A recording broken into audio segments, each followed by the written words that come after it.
Terima kasih atas kunjungan Anda di Magetan Channel. Jangan lupa subscribe, like, dan share ya. Semoga kesehatan dan keberkahan selalu menyertai Anda. Amin amin amin ya robbal alamin. Ketika Chen Ping mendengar kata-kata si gila abadi, dia merasa sedikit malu. Dia tidak menyangka bahwa dunia surgawi begitu berbeda dengan dunia sekuler. Di dunia sekuler, orang tidak pernah memukul seseorang yang memberi mereka hadiah. Asal Anda memberi hadiah, pada dasarnya apa saja bisa dilakukan. Jika kamu tidak menginginkannya, jangan membuatnya begitu tegang. Chen Ping menyimpan koin abadi. Katakan padaku, siapakah kamu? Kalau tidak, jangan salahkan aku karena bersikap kasar. Kapten tim tempur meraung. Pada saat yang sama, para prajurit di gerbang kota juga mengubah aura mereka dan memamerkan senjata mereka satu persatu. Untuk sesaat, niat membunuhnya sangat kuat. Chen Ping dan anak buahnya langsung menjadi sasaran kritik publik. Jika Chen Ping mengatakan sesuatu yang salah sekarang, dia mungkin akan dicincang menjadi pasta daging. Merasakan niat membunuh dari para prajurit di sekitar mereka, Feng Xian dan Bai Yi menjadi gugup, dan bahkan aura di tubuh mereka terus-menerus melonjak. Niu Ben sangat ketakutan hingga wajahnya menjadi pucat dan dia bersembunyi rapat di belakang Feng Xian. Chen Ping tidak begitu khawatir saat ini. Karena pihak lain mencurigai identitas mereka, itu membuktikan bahwa mereka belum menerima informasi apapun dari kota utama. Kalau saja saya tahu identitas mereka, saya tidak akan bertanya dan sudah mengambil tindakan sejak lama. Sekarang kita tinggal mencari cara untuk mengatasinya.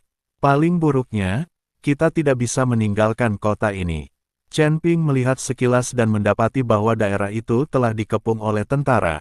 Masing-masing dari mereka sangat fokus dan siap beraksi kapan saja. Kapten tim tempur sedang menunggu Chen Ping dengan wajah dingin. Kesalahpahaman, ini semua salah paham, tolong dengarkan penjelasan. Chen Ping buru-buru mengikuti kapten tim tempur di depannya dan berbicara. Pada saat yang sama, dia diam-diam menggambar sesuatu di tanah. Tidak seorang pun memperhatikan pergerakan Chen Ping. Katakan padaku, siapakah kamu? Kapten tim tempur berteriak dingin. Kami sebenarnya bukan dari kota Feihu. Kami hanya mendengar bahwa kota Feihu memiliki perawatan yang baik, jadi kami ingin datang dan mencari perlindungan di sana. Chen Ping hanya bisa berbohong sementara untuk membodohi kapten tim tempur. Omong kosong. Kalau kamu mau kabur ke Flying Tiger City, kamu bisa pergi ke kota utama. Kenapa kamu ada di pegunungan? Kapten Zanbing sama sekali tidak mempercayai kata-kata Chen Ping. Tentu saja kami ingin pergi ke kota utama, tetapi lihatlah kekuatan kami dan kami memiliki seorang anak bersama kami. Saya pikir Tuan Kota Jie pasti tidak akan menginginkan kami. Jadi kami berpikir untuk mencari kota terpencil sebagai tempat tinggal terlebih dahulu dan mendapatkan identitas sebagai kota harimau terbang, agar kami tidak diganggu. Kami menemukan wilayah kota Flying Tiger, sebuah kota kecil di pegunungan, jadi kami berpikir untuk berlindung di sini. Chen Ping hanya bisa mengarang cerita untuk menunda waktu. Pada saat ini, Chen Ping tidak berhenti bergerak, dia terus mengukir rune aneh di tanah. Jangan berbohong padaku, apakah kau benar-benar mengira aku ini anak kecil? Kapten pasukan tempur itu tampak marah, lalu melambaikan tangannya dan berkata, kemarilah, tangkap mereka semua dan serahkan kepada penguasa kota untuk diinterogasi secara pribadi. Begitu Kapten Regu Tempur selesai bicara, semua prajurit tempur di sekelilingnya langsung mengerahkan energi mereka dan menyerbu ke arah Chen Ping dan yang lainnya. Melihat ini, Chen Ping mengedipkan mata pada Feng Xian dan Bai Yi. Jika memang tidak ada jalan lain, maka saya harus mengambil tindakan. Saya tidak mungkin tertangkap dan dikirim ke Jiezhong. Saat itu, identitasnya pasti akan terungkap. Tetapi ketika para prajurit itu hendak beraksi, tiba-tiba datanglah aura yang amat kuat dan mendominasi dari kota itu. Lalu seekor harimau besar terlihat berjalan keluar kota. Seorang pemuda berpakaian abu-abu duduk di atas harimau itu. Dia sangat tampan, tetapi auranya sangat mendominasi. Terutama mata itu, yang seolah memandang rendah segalanya. Melihat orang itu datang, semua prajurit berlutut. Bertemu Guru Huo, kapten pasukan itu menundukkan kepalanya, tidak berani menatap mata anak laki-laki itu. Apa yang terjadi? Gerbang kota berantakan sekali. Anak laki-laki itu bertanya dengan dingin.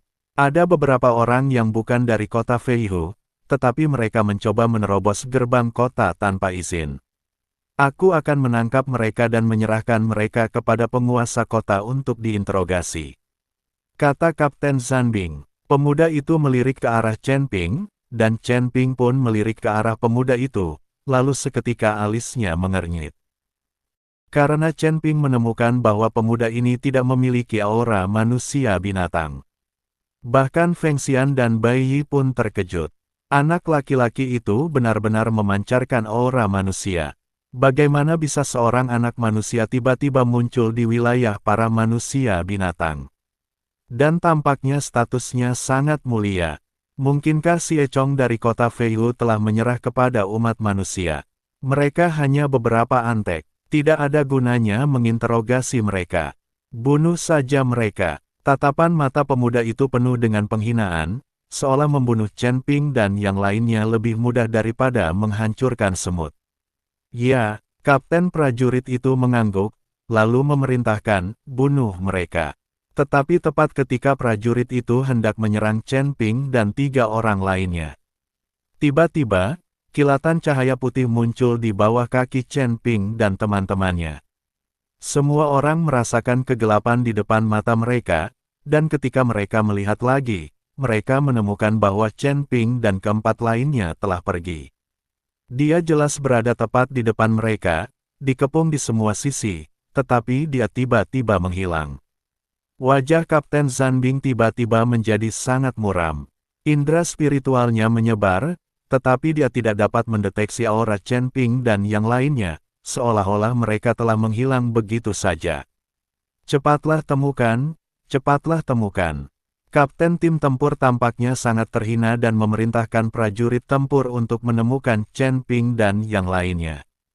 Tetapi pada saat ini, pemuda itu sedikit mengernyit, dan akhirnya ada sedikit ekspresi terkejut di matanya. Simpan kembaliannya, ya. Pemuda itu berjalan ke tempat Chen Ping berdiri dan menatap rune di tanah. Mereka sudah pergi melalui susunan teleportasi. Aku tidak menyangka bahwa di antara orang-orang yang tidak mencolok ini, sebenarnya ada seorang ahli formasi susunan yang tersembunyi. Anda dapat mengatur susunan teleportasi secara diam-diam tanpa menimbulkan suara apapun.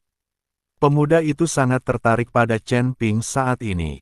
Kapten pasukan tempur melangkah maju untuk melihat, lalu berkata, Tuan, susunan teleportasi kecil ini tidak akan berteleportasi terlalu jauh.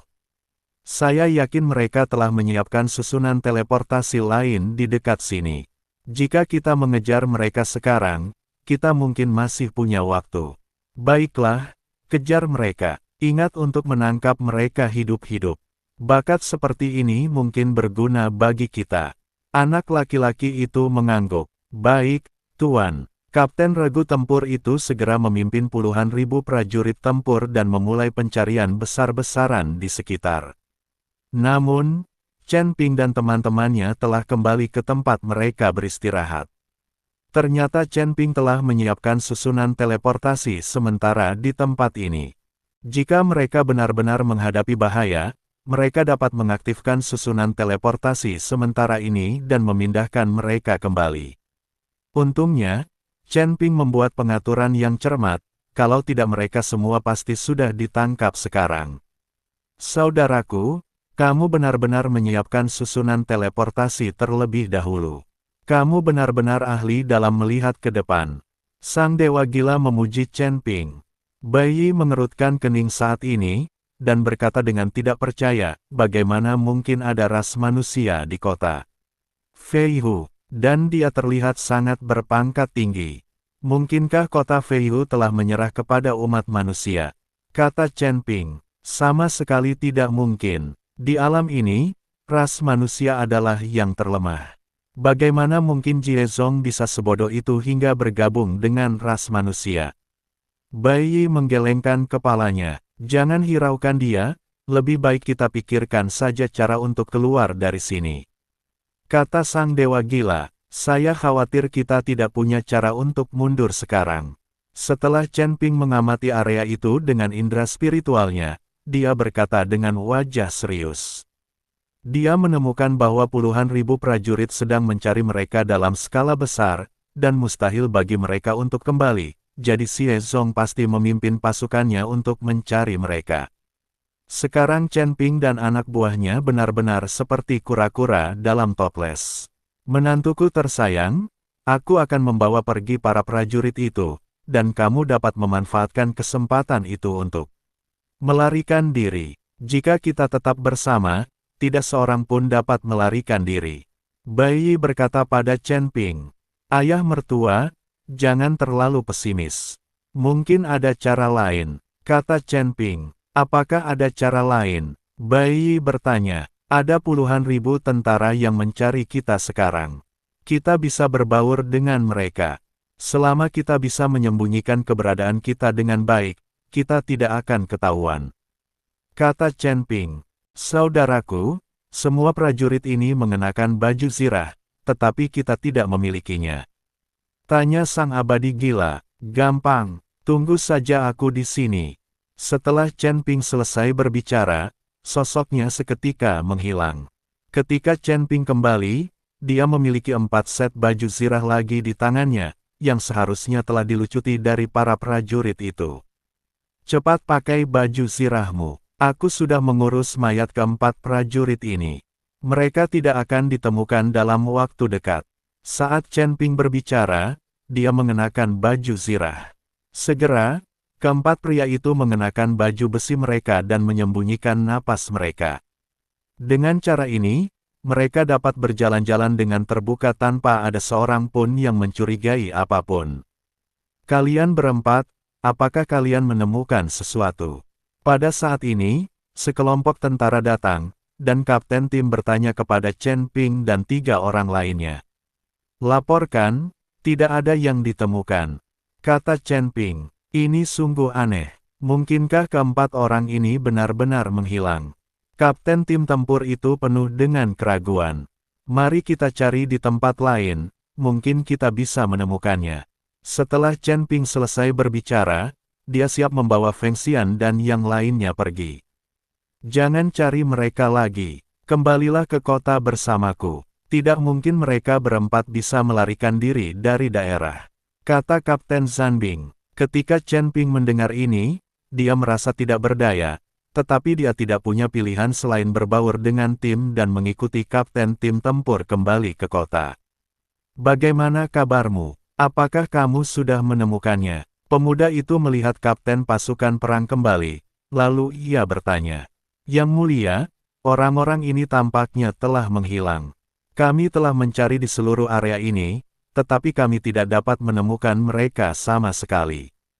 Tidak ada jejak mereka juga. Kapten Zanbing berkata dengan hati-hati. Sungguh sia-sia, kirim lebih banyak orang untuk mencari mereka besok. Tidak mungkin mereka sudah meninggalkan daerah ini. Anak laki-laki itu berkata dengan dingin. Ya, Tuan. Kapten Zanbing berkata dengan gemetar. Pemuda itu berbalik dan pergi, tetapi kapten pasukan tempur mengejarnya dan berkata, Pangeran, ada orang-orang yang identitasnya tidak diketahui di luar sana sekarang. Demi keselamatanmu, sebaiknya ada seseorang yang mengikutimu. Setelah kapten tim tempur selesai berbicara, dia melambaikan tangannya ke arah Chen Ping dan tim prajurit tempurnya dan berkata, kalian, lindungi Tuan Huo. Jika Tuan dalam bahaya, tidak seorang pun dari kalian akan selamat. Ini. Pemuda itu tidak menolak dan mengajak Chen Ping dan puluhan prajurit lainnya berjalan-jalan di jalan-jalan kota. Di jalan, setiap orang yang melihat pemuda itu segera berhenti, berlutut di tanah dan membungkuk kepadanya. Namun pemuda itu memiliki ekspresi dingin dan arogan di wajahnya, dan bahkan tidak melihat ke arah orang-orang yang berlutut di sampingnya. Siapakah orang ini? Mengapa dia begitu hebat? Apakah kita harus tunduk kepadanya? Melihat ini, Feng Xian berkata dengan suara rendah. Aku belum pernah mendengar tentang keberadaan yang kuat di antara umat manusia di surga pertama. Mungkinkah pemuda ini berasal dari surga ketiga? Bai Yi pun bertanya-tanya siapakah jati diri pemuda itu yang membuat seluruh manusia binatang di kota itu berlutut dengan sukarela. Oke, berhenti bicara. Chen Ping memberi peringatan. Mereka belum keluar dari bahaya. Jika mereka ditemukan secara tidak sengaja, mereka akan mendapat masalah. Setelah mengatakan itu, Chen Ping menatap pemuda itu dengan saksama. Pada saat ini, hati Chen Ping penuh dengan keraguan.